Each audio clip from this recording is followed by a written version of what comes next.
অভিযোগ পাল্টা অভিযোগ, যুক্তি খণ্ডন। তবে বাস্তবতা যাই হোক, এই ছবিটা ক্রিকেট ভক্তদের জন্য স্বস্তির নয় মোটেও। ভারতের মাটিতে এসে ভারতীয় সমর্থকদের হাতে নিগৃহীত বাংলার ক্রিকেটের আইকনিক ফ্যান টাইগার রবি। ইউপি পুলিশের পক্ষ থেকে বিষয়টি অস্বীকার করা হলেও নিজের দাবির পক্ষে অবিচল রবি। রবি কিংবা শোয়েব বাংলাদেশের, তবে আইকনিক ফ্যান আছে টিম ইন্ডিয়ারও, যার শুরুটা করেছিলেন বিহারের মুজাফফরপুরে জন্ম নেয়া সুধীর কুমার গৌতম।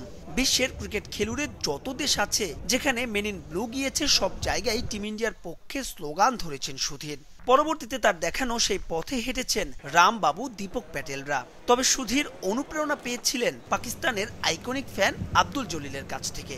আমার এক পাকিস্তান চাচা হ্যায় जो मोहम्मद अब्दुल जलील।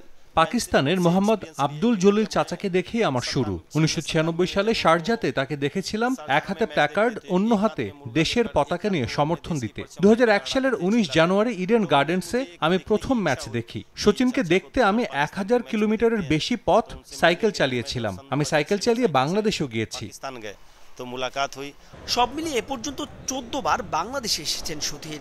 মুগ্ধ হয়েছেন লাল সবুজের দেশের মানুষগুলোর আতিথেয়তায়। রামবাবু, দীপক প্যাটেলের কণ্ঠেও প্রশংসা ঝরল বাংলাদেশ নিয়ে। ঢাকার খাবার, বিশেষ করে ফুচকা আমার খুবই পছন্দ। এর বাইরে খাসির বিরিয়ানি আমার পছন্দের। তবে সবচেয়ে ইতিবাচক ব্যাপার হলো সেখানকার মানুষ। তারা আমাদের যেভাবে গ্রহণ করে তা সত্যি অসাধারণ। मैंने बांग्लादेश 14 बार जा चुके। আমি 14 বার বাংলাদেশে গিয়েছি। 2007 সালে প্রথম। একবার বাদ দিলে আমার বাংলাদেশের অভিজ্ঞতা দারুণ। সেখানে আমার অনেক বন্ধু আছে। আমি যতবার বাংলাদেশে যাই সেখানে সময়টা উপভোগ করি। লাইফ में पहली बार बांग्लादेश साइकिल से गए थे 2007 में। বাংলাদেশে নিজেদের ইতিবাচক অভিজ্ঞতার কথা জানালেও সুধীর রামবাবুর দেশেই হেনস্থার শিকার হতে হয় টাইগার রবিকে। তবে আছে ভিন্ন চিত্র। এ যেমন শোয়েব আলীর সঙ্গে সেলফি তুলতে ভারতীয় সমর্থকরা ধরেন লম্বা লাইন।